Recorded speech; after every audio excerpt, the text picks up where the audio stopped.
sera toujours là.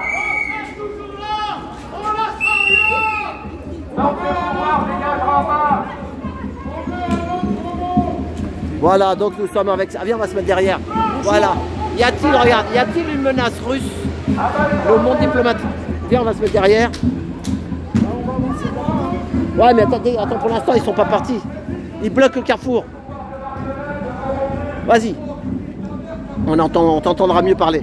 Voilà, Salim. Bonjour. On a passé une semaine assez compliquée, complexe. La semaine dernière, j'ai fait un live avec un de tes collègues et je expliquais que je tenais à remercier les Français qui avaient soutenu Trump dans sa campagne aux États-Unis, nos médias et certains hommes politiques et même des citoyens qui se sont affichés dans les médias pour soutenir la politique. Avance pas, reste là, c'est mis. Et là, maintenant, ce que j'avais dit la semaine prochaine, enfin la semaine dernière, c'est qu'il ne faut pas oublier que Trump a fait beaucoup de mal à nos agriculteurs, à nos entreprises françaises, avec les taxes douanières, avec le sous-marin qu'on devait vendre à l'époque à la Russie, pas le sous-marin, mais ici il y a des sous-marins avec l'Australie, qui nous l'ont fait à l'envers.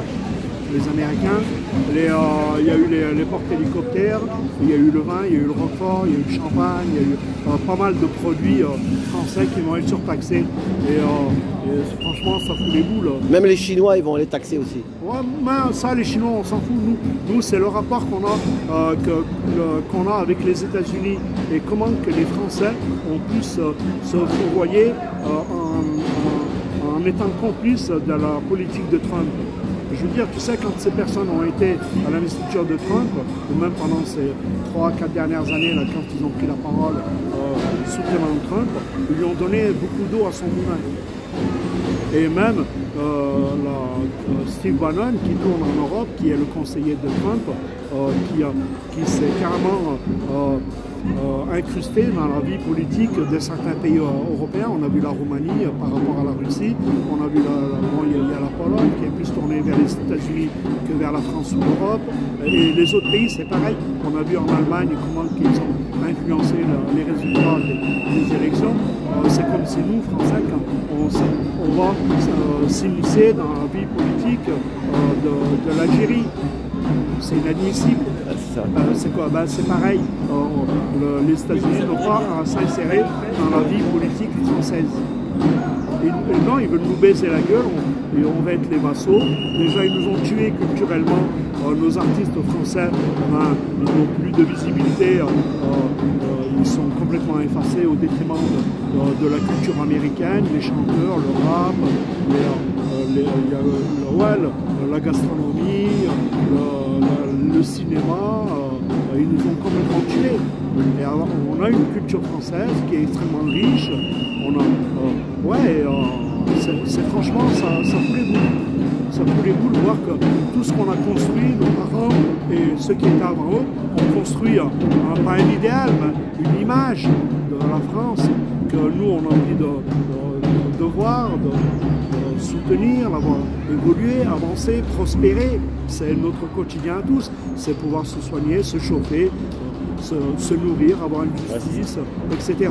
Et qu'est-ce qui se passe avec l'Algérie? J'ai pas trop compris, moi. Oh là là, il y a une haine. Avec la France, ouais. Pourquoi ça? Ils s'entendent pas. C'est Macron qui s'entend pas avec le président de là-bas ou quoi? Non. C'est quoi? Non. Moi, je me suis pas renseigné, je connais pas. Ça date pas d'aujourd'hui. Ça date d'il y a un peu plus d'une vingtaine d'années. Moi, j'en ai fait les frais. Il y a eu une chasse, une stigmatisation de la communauté franco-algérienne, depuis plus de 20 ans. On sait qui c'est qui est derrière tout ça, on sait qui tire les boulets et on sait qui manipule. C'est pour diviser toujours, quoi, pour diviser le peuple français. Si on dit tout le temps c'est la faute de lui, c'est la faute de ça. C'est beaucoup plus profond que ça.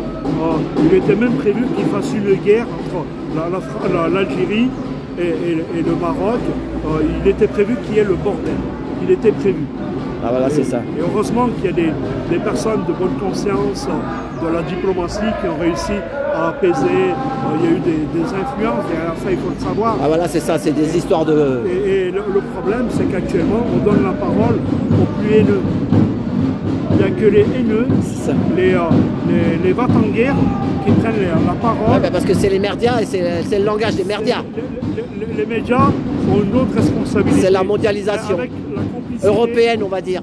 avec la complicité de nos hommes politiques, qu'ils soient de gauche ou de droite, ils ont tous bouffé dans la gamelle.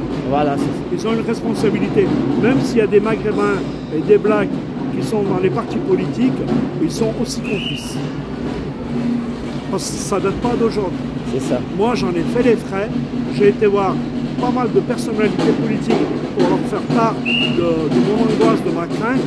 Ils le savaient, ils le constataient, mais ils me disaient tous c'est dégueulasse, mais ils laissaient faire. Mais Il n'y en a pas un seul qui se et c'est quoi la solution qu'il faudrait avec la France et l'Algérie? Changer le président en France, en Algérie?